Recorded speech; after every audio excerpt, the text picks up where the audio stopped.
Alors, chère assemblée, chers amis, chers frères et sœurs, aujourd'hui, c'est presque Noël. D'abord, qui a dit que la naissance de Jésus, c'était le 25 décembre? On est tous d'accord pour être sûrs que ce n'était pas ce jour-là. Alors, on va fêter déjà en partie aujourd'hui. Alors, au nom de la chorale, je vous salue, bien sûr, vous tous qui êtes présents dans cette salle, mais aussi j'aimerais saluer particulièrement ceux qui nous suivent par les moyens de la technique. Peut-être que vous êtes retenus chez vous ou même dans un lieu de soins, alors que nous puissions vivre ensemble ce culte dans une attitude de fraternité.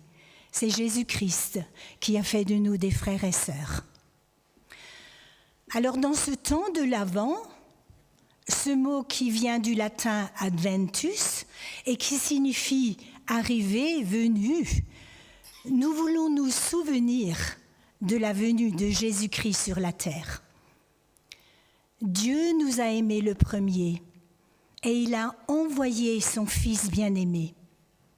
Jésus, le Fils, il a obéi.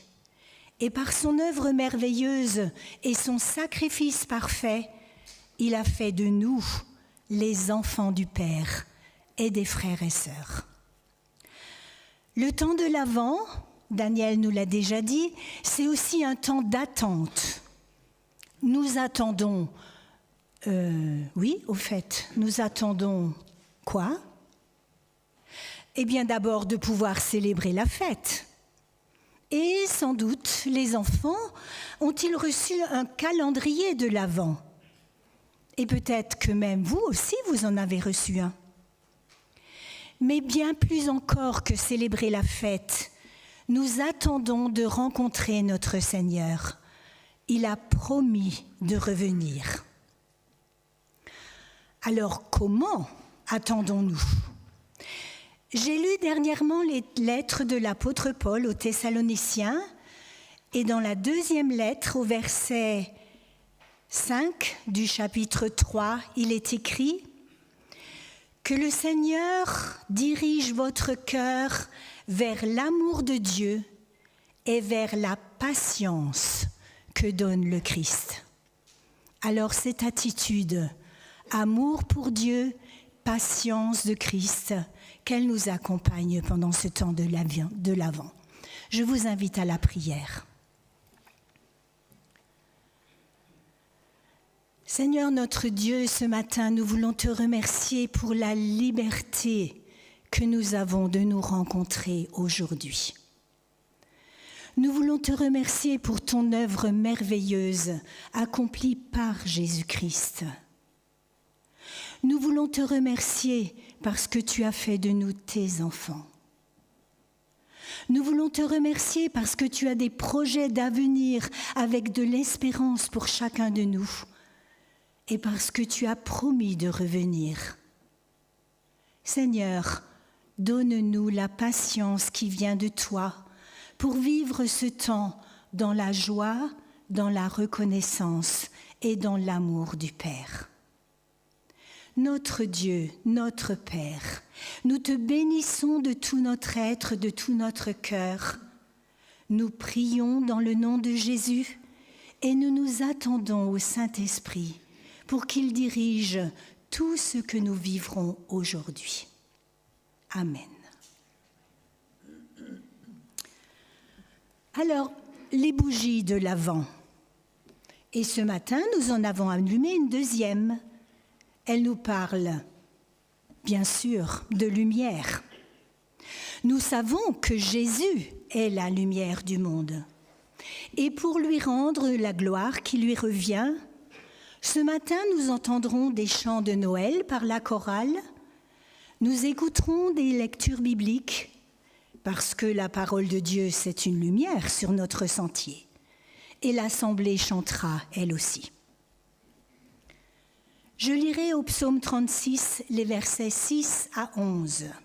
« Jusqu'au ciel va ton amour éternel, et jusqu'aux nuages monte ta fidélité. Ta justice est aussi haute que les plus hautes montagnes.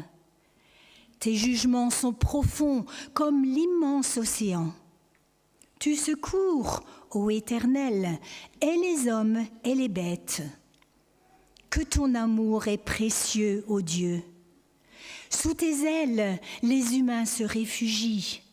Ils savourent les richesses des festins de ta maison. Au torrent de tes délices, tu leur donnes à boire. Car chez toi est la source de la vie, et c'est dans ta lumière que nous voyons la lumière. Maintiens ton amour à tous ceux qui te connaissent. Veuille garder ton amour et ta justice à tous ceux qui sont droits de cœur. Chantons ensemble que Jésus est la lumière du monde.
La Bible, en Genèse, commence par ces mots.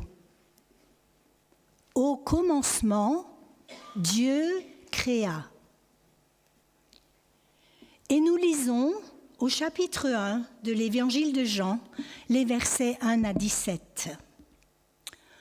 Au commencement était celui qui est la parole de Dieu. Il était avec Dieu, il était lui-même Dieu. Au commencement, il était avec Dieu. Tout a été créé par lui. Rien de ce qui a été créé n'a été créé sans lui. En lui résidait la vie, et cette vie était la lumière des hommes. La lumière brille dans les ténèbres, et les ténèbres ne l'ont pas étouffé. Un homme parut, envoyé par Dieu. Il s'appelait Jean. Il vint pour être un témoin de la lumière, afin que tous les hommes croient par lui. Il n'était pas lui-même la lumière, mais sa mission était d'être le témoin de la lumière. Celle-ci était la véritable lumière, celle qui, en venant dans le monde, éclaire tout être humain. Celui qui est la parole était déjà dans le monde, puisque le monde a été créé par lui. Et pourtant, le monde ne l'a pas reconnu. Il est venu chez lui et les siens ne l'ont pas accueilli. Certains, pourtant, l'ont accueilli. À tous ceux-là, il a accordé le privilège de devenir enfants de Dieu. Ce n'est pas par une naissance naturelle, ni sous l'impulsion d'un désir, ou encore par la volonté d'un homme qu'ils le sont devenus, mais c'est de Dieu qu'ils sont nés. Celui qui est la parole est devenu homme, et il a vécu parmi nous. Nous avons contemplé sa gloire, la gloire du Fils unique envoyé par son Père. Plénitude de grâce et de vérité. Jean, son témoin, a proclamé publiquement « Voici celui dont je vous ai parlé lorsque j'ai dit « Celui qui vient après moi m'a précédé, car il existait déjà avant moi. » Nous avons tous été comblés de ses richesses. Il a déversé sur nous une grâce après l'autre. En effet, si la loi nous a été donnée par Moïse, la grâce et la vérité sont venues par Jésus-Christ. Personne n'a jamais vu Dieu. Dieu, le Fils unique, qui vit dans l'intimité du Père, nous l'a révélé. Écoutons la chorale chanter cette œuvre merveilleuse.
Alors, la chorale nous a invités à proclamer que Jésus est né.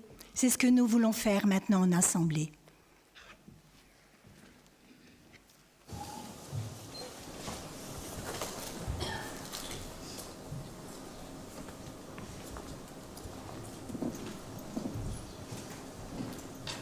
C'est le 90, le numéro 90 dans les ailes de la foi.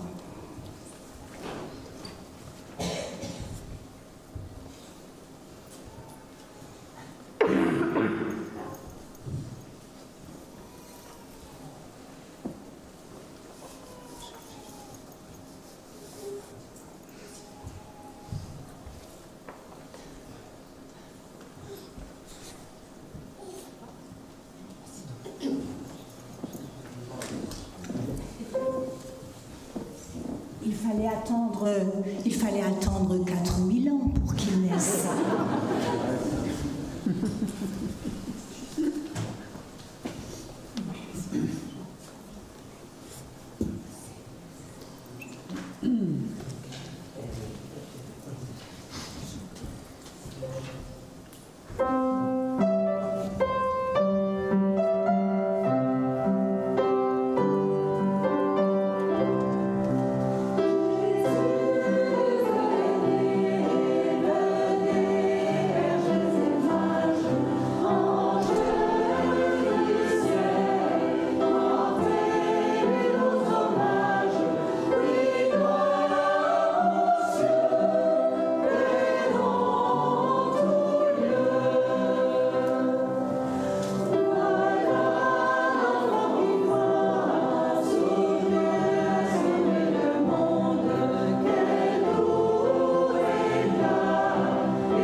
Alors si Jésus est le roi de notre cœur, continuons la lecture en Ésaïe 43, les versets 10 à 13. « Mais mes témoins, c'est vous, déclare l'Éternel, vous et mon serviteur que j'ai choisi, pour que vous le sachiez et que vous croyiez en moi et que vous compreniez que moi seul, je suis Dieu. Avant moi, aucun Dieu ne fut jamais formé, et après moi, jamais il n'en existera. Moi, je suis l'Éternel, et en dehors de moi, il n'est pas de sauveur. C'est moi qui ai prédit, c'est moi qui ai sauvé.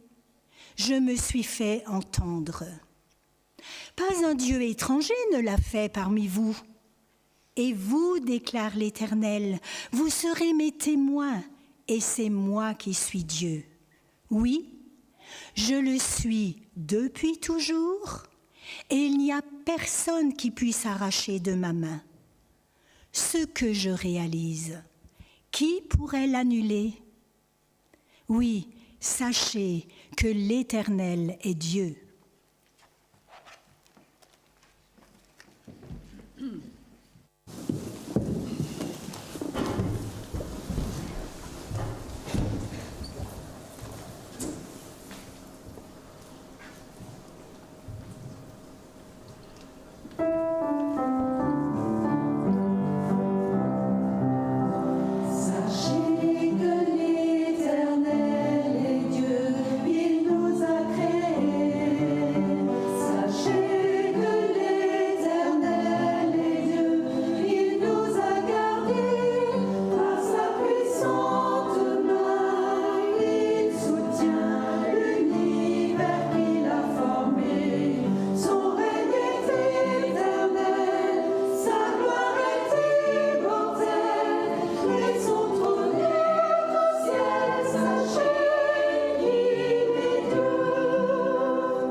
Alors c'est vrai, l'Éternel est Dieu. Et il a donné Jésus, et par Jésus, il nous a offert le moyen d'être réconciliés avec lui et entre nous. Alors, chantons de joie, terre chante de joie.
Louez l'Éternel, toutes les nations. Chantez ses louanges, ô vous tous les peuples, car il est immense son amour pour nous. Sa fidélité subsiste à jamais. Louez l'Éternel. Alléluia, chantons notre Dieu.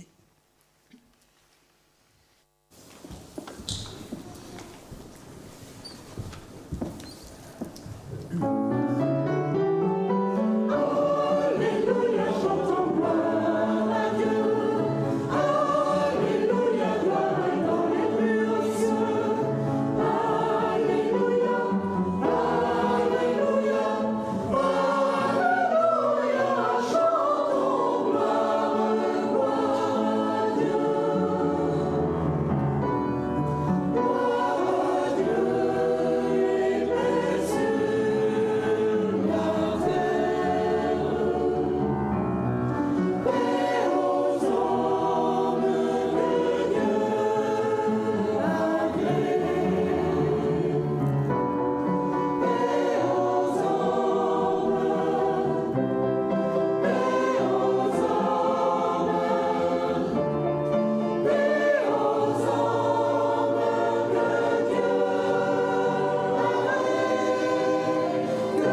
Bonjour frères et sœurs. Je me demande ce qu'il y a encore à rajouter avec tout ce qui a déjà été dit. Moi, je ne sais pas vous, mais j'ai trouvé ce temps de louange particulièrement profond. Tellement la parole de Dieu a déjà pu venir nous rejoindre dans ce que nous vivons au quotidien chacun. Pourtant, il semblerait que je sois obligé de prêcher. Ce n'est pas une obligation, mais je suis dans la joie de pouvoir le faire et j'aimerais commencer ce temps par vous dire que hier et avant-hier, nous étions en formation au Binnenberg. L'objet de notre formation était la prédication. Je suis rentré hier soir et je me suis dit, bon, il y a des choses à voir et à revoir, voilà. Mais en tout cas, ce que je sais, c'est que je n'ai aucun souci à me mettre sous la responsabilité de mon pasteur, avec qui j'ai travaillé pour construire ce message, et de me mettre sous la responsabilité des anciens. Parce que je pense que c'est à eux qu'a été donnée la charge de paître le troupeau du Seigneur, et je suis juste à ma place, un outil, voilà. Est-ce qu'on pourrait passer, s'il vous plaît ? On peut mettre la deuxième diapo.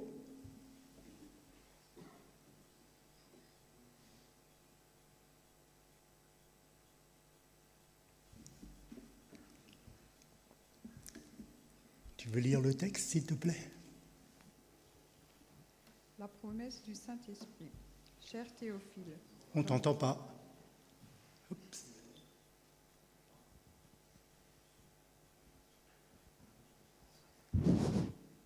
Ça va comme ça ? Oui. Pardon. Plus ? Ok. La promesse du Saint-Esprit. Cher Théophile, dans mon premier livre, j'ai parlé de tout ce que Jésus a commencé de faire et d'enseigner jusqu'au jour où il a été enlevé au ciel, après avoir donné ses ordres par le Saint-Esprit aux apôtres qu'il avait choisis. Après avoir souffert, il se présenta à eux vivant et leur en donna de nombreuses preuves. Pendant 40 jours, il se montra à eux et parla de ce qui concerne le royaume de Dieu. Alors qu'ils se trouvaient en leur compagnie, il leur recommanda de ne pas s'éloigner de Jérusalem, mais d'attendre ce que le Père avait promis. Ce que je vous ai annoncé, leur dit-il, car Jean a baptisé d'eau, mais vous, dans peu de jours, vous serez baptisés du Saint-Esprit. Alors que les apôtres étaient réunis, ils lui demandèrent, « Seigneur, est-ce qu'à ce moment-là que tu rétabliras le royaume pour Israël ?» Il leur répondit, « Ce n'est pas à vous de connaître les temps ou les moments que le Père a fixés de sa propre autorité, mais vous recevrez une puissance lorsque le Saint-Esprit viendra sur vous. Et vous serez mes témoins à Jérusalem, dans toute la Judée, dans la Samarie et jusqu'aux extrémités de la terre. » Après avoir dit cela, il s'éleva dans les airs pendant qu'ils le regardaient, et une nuée le cacha à leurs yeux. Et comme ils avaient les regards fixés vers le ciel, pendant qu'ils s'en allaient, 2 hommes habillés de blanc leur apparurent et dirent, « Hommes de Galilée, pourquoi restez-vous à regarder le ciel ? Ce Jésus qui a été enlevé au ciel du milieu de vous reviendra de la même manière que vous l'avez vu aller au ciel. » Amen. Vous pouvez trouver ça dans Acte 1, 4. Acte 1, voilà. Jésus leur dit, c'est pas maintenant, il y a du boulot avant. Il y a du boulot avant, mais vous ne le ferez pas seul. Je vais vous envoyer le Saint-Esprit. Vous aurez une puissance sur vous. Mais il y avait un objectif. Beaucoup de chrétiens veulent la puissance du Saint-Esprit. Ils veulent voir des miracles, ils veulent voir s'accomplir beaucoup de choses. Mais dans ce texte-là, ce qui nous est dit, c'est que la puissance du Saint-Esprit est accordée à ceux qui témoignent. Ce n'est pas nous qui témoignons, c'est le Saint-Esprit en nous qui se fait le témoin de Christ, comme Christ a été le témoin du Père, et comme aujourd'hui, c'est à l'Église d'être le témoin de tout ce qui s'est passé depuis le moment de la création jusqu'au retour de notre Seigneur Jésus. C'est pour ça que je vous ai montré le relais 4 fois 100 mètres. Ce petit bâtonnet là, ça s'appelle un témoin. Mais ça, c'est pas nous. Le témoin, c'est pas nous. Nous sommes appelés à témoigner de ce que nous avons entendu auprès de Jésus-Christ, c'est-à-dire ce qu'il nous a annoncé. Le témoignage ne peut être autre chose que christocentrique. Christ doit être au centre de notre témoignage. Si nous témoignons d'autre chose, nous ressemblons à une philosophie ou à un courant idéologique ou à un courant politique, que sais-je. Notre témoignage, c'est Jésus-Christ au centre. Et pour ça, il faut l'expérimenter. Le Père nous a montré l'exemple. Il a témoigné que Jésus était son Fils. Le jour de son baptême, qu'est-ce qu'il nous a dit ? Celui-ci est mon Fils bien-aimé, en qui j'ai mis toute mon affection. 1 Jean 4, 5 nous dit « Celui qui croit au Fils de Dieu a ce témoignage en lui-même. Celui qui ne croit pas, Dieu le fait menteur, parce qu'il n'y croit pas au témoignage que Dieu a rendu à son Fils. Et voici quel est ce témoignage, c'est que Dieu nous a donné la vie éternelle, et que c'est cette vie qui est dans son Fils. Celui qui a le Fils a la vie. Celui qui n'a pas le Fils de Dieu n'a pas la vie. »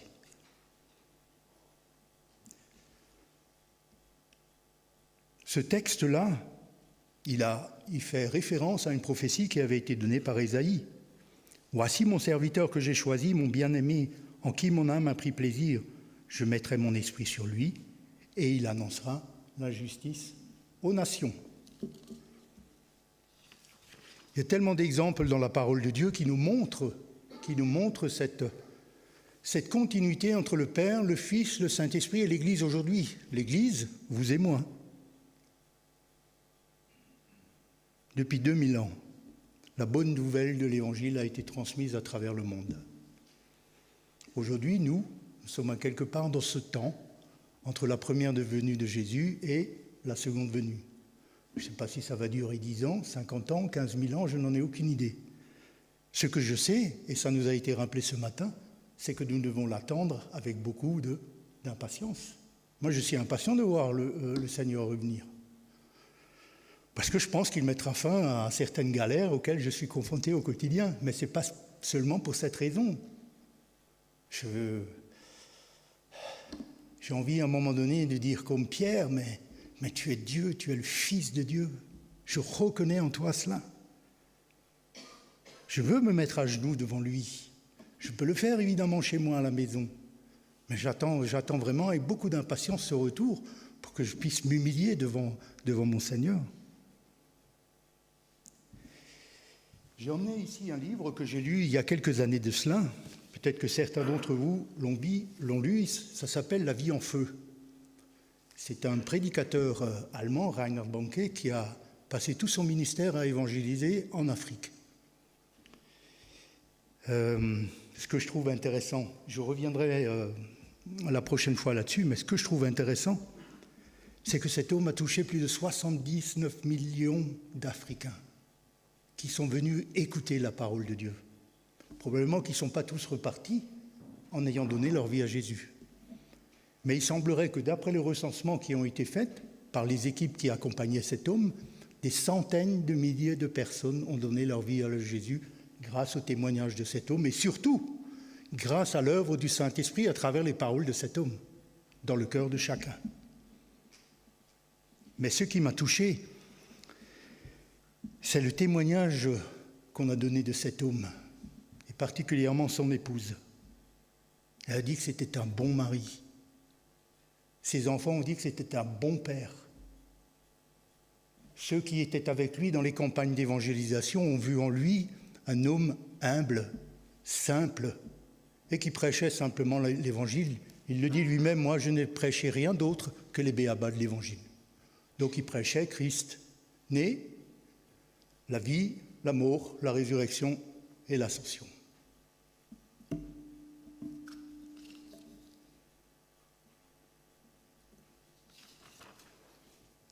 Mais comment pouvons-nous témoigner si Christ ne vit pas en nous?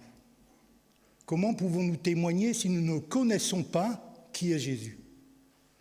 Alors il y a plein de choses qui nous ont été dites ce matin et donc je vais raccourcir un peu cela. Dans Jean 6, Jésus dit lui-même « Je suis le pain de vie ». Jésus est ce pain qui traverse toute l'humanité jusqu'à dans l'éternité, jusqu'à son retour définitif, jusqu'à ce que son royaume soit pleinement et définitivement accompli sur la terre. Jésus dit de lui-même « Je suis la lumière du monde ». Ça nous a été rappelé ce matin. Et il nous a appelés, nous, à être la lumière du monde, celle de la terre et lumière du monde. Jésus nous dit « Je suis la porte ». Jésus est cette porte qui permet aux humains de passer dans le royaume de Dieu, qui est un royaume d'amour, de justice et de paix. Il est l'accès au vert pâturage, du repos et de la vie en abondance. Il est de l'autre côté de la charnière, comme ça nous a été dit dimanche dernier. Nul ne vient au Père que par moi. Jésus dit « Je suis le bon berger ». Comment est-ce qu'on intègre ça dans notre vie?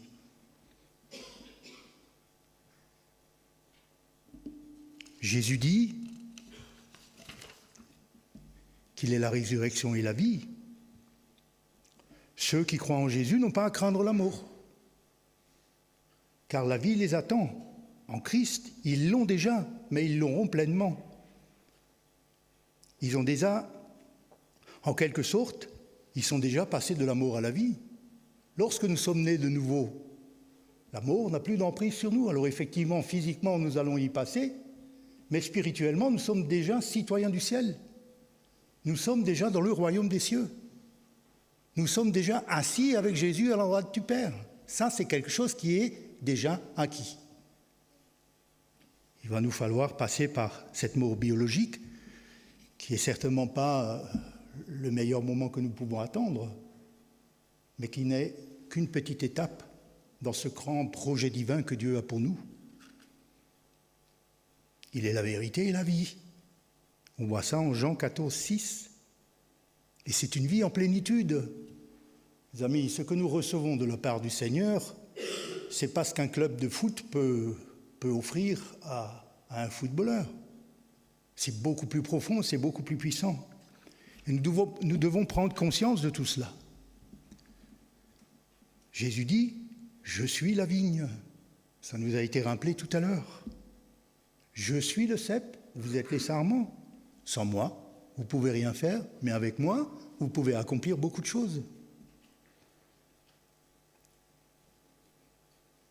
Nous sommes appelés à porter beaucoup de fruits. Galates 5, 22. Et ce sont des fruits qui sont visibles. Ce sont des fruits que les autres devraient pouvoir voir chez moi. Ça m'amène à vous parler de deux axes dans notre témoignage. Le témoignage interne, celui qu'on a entre nous dans nos églises, et le témoignage externe. Ça, ce sera pour la prochaine fois. Oui, je ne vous avais pas dit. C'est que, en accord avec le pasteur, ce que je vous apporte aujourd'hui n'est que le début d'une série. Voilà. Parce que sinon, il va falloir déprogrammer la dinde. Hein. Vous ne serez pas de retour à midi, c'est sûr. Hein. Donc, beaucoup vous soyez à l'heure à la maison, on fera ça sur plusieurs fois. Nous avons un culte de témoignage, 1 fois par an, je crois. 2 fois par an. L'objectif essentiel, c'est de nous encourager. C'est que nous puissions voir quelle est l'œuvre de Christ en chacun de nous. C'est que nous puissions être chacun des témoins les uns pour les autres. Je pense que c'est important. S'il est vivant, s'il vit en nous, alors il y a des fruits qui se voient. Alors il y a un témoignage qui est donné et qui montre que Dieu est réellement vivant en chacun de nous. Et nous en avons besoin. Moi, j'ai besoin de voir comment est-ce que Dieu agit dans la vie de mon épouse.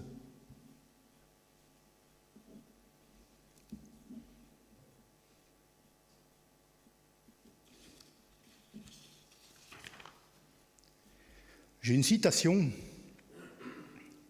de Raphaël Jaramillo Palacio que je ne connais absolument pas, mais j'ai trouvé cette citation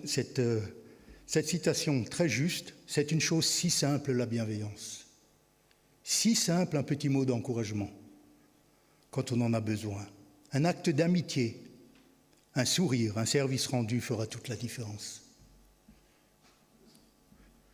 Je ne crois pas, mais ça c'est mon point de vue personnel, je ne crois pas qu'on puisse aller témoigner à l'extérieur si on n'a pas d'abord un témoignage à l'intérieur.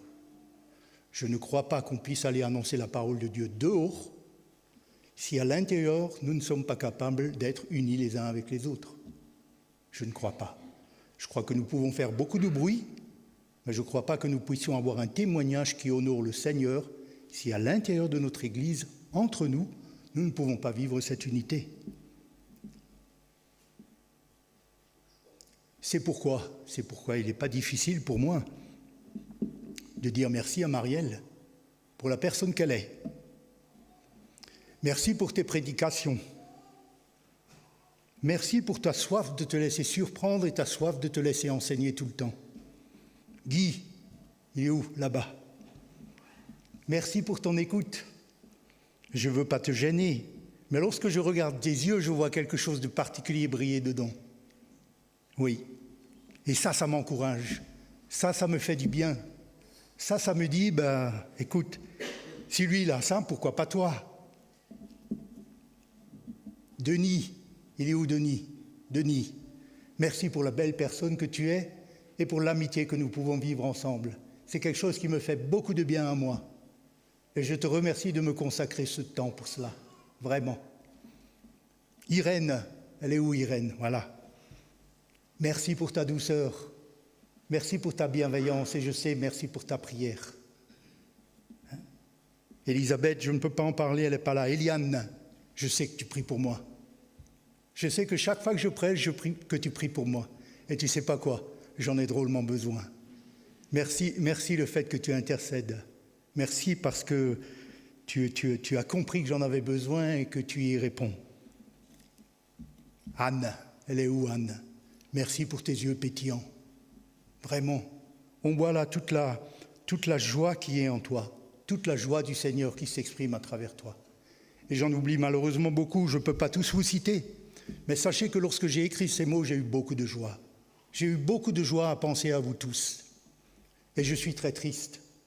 Je suis très triste parce qu'il y a des gens dans l'Assemblée, des personnes, des frères et sœurs à qui je n'ai jamais adressé la parole. Et je vous en demande officiellement devant tous pardon. Et je me suis dit que dans les jours, les semaines à venir, je vais particulièrement m'adresser à ceux et à celles avec qui je n'ai jamais pu échanger. Voilà. Parce que ça me manque. Ça me manque d'avoir cette relation avec vous. Ce que le Père a promis, Jésus l'a annoncé. Vous serez baptisés du Saint-Esprit. La question du baptême du Saint-Esprit, j'en reparlerai la prochaine fois, parce que ce serait trop long de l'aborder maintenant. Vous serez mes témoins à Jérusalem. Le Jérusalem, c'est ici, c'est le Birkenhof. Ça commence par là.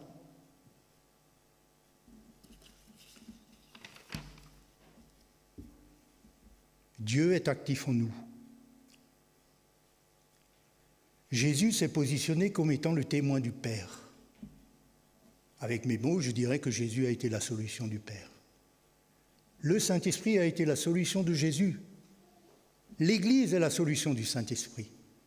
Et nous savons très bien que nous pouvons différencier avec les mots le Père, le Fils et le Saint-Esprit. Mais nous savons très bien que ce n'est pas possible de le faire réellement, ils sont unis tous les trois. Mais je crois que le point de départ pour notre témoignage ne peut être autre chose que l'intimité que nous avons avec notre Seigneur par le Saint-Esprit qui habite en nous. Nous sommes le temple du Saint-Esprit. Et de ce fait, la puissance qui a été promise dans Actes habite en nous. Laissons-lui la possibilité d'élargir notre cœur, d'augmenter notre voilure de telle manière que nous puissions rayonner. Je conclus.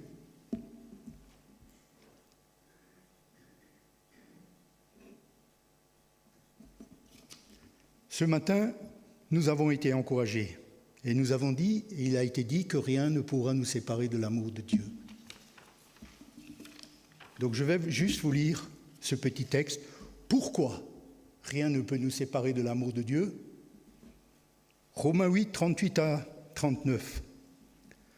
Car j'ai l'assurance que ni la mort ni la vie, ni les anges ni les dominations, ni les choses présentes ni les choses à venir, ni les puissances, ni la hauteur, ni la profondeur, ni aucune autre créature ne pourra nous séparer de l'amour de Dieu, manifesté en Jésus-Christ notre Seigneur, et de qui nous sommes appelés à être témoins. Je crois qu'il y a encore une toute petite... juste avant. Encore avant. Ah, ça c'est l'introduction de la prochaine fois. Donc, et bien oui, je me suis amusé une journée à faire des manalas, alors. Pas des manalas, des petits gâteaux de Noël. Il y a ici un chrétien et quelqu'un qui ne l'est pas. Mon beau-frère. Et il n'a aucun souci, je lui ai demandé la permission d'apporter ce que je vous apporte par rapport à ça, ça ne lui pose aucun souci. Donc je suis complètement libre de le faire. Il a passé sa journée à m'aider à faire les petits gâteaux. Pourquoi je dis les manalins? Parce que j'ai peut-être envie d'en manger. Hein, je sais pas. Bref, on a passé la journée ensemble à faire les petits gâteaux pour Noël. Et je me suis rendu compte que, tout en n'étant pas chrétien, il était un témoignage pour moi. Ça ne lui a pas posé de problème que de passer toute la journée pour faire des petits gâteaux, et je lui ai expliqué à quoi ils allaient servir. Et pourtant, il se dit profondément athée. Mais il est un superbe exemple pour moi. Alors évidemment, vous vous imaginez bien que j'en ai profité pour lui glisser 2-3 petites choses concernant le Seigneur. Il ne les a pas refusées. Et il n'est pas encore assez mûr pour franchir le pas. Mais ça viendra. Ça viendra. Voilà. Je conclus par la prière.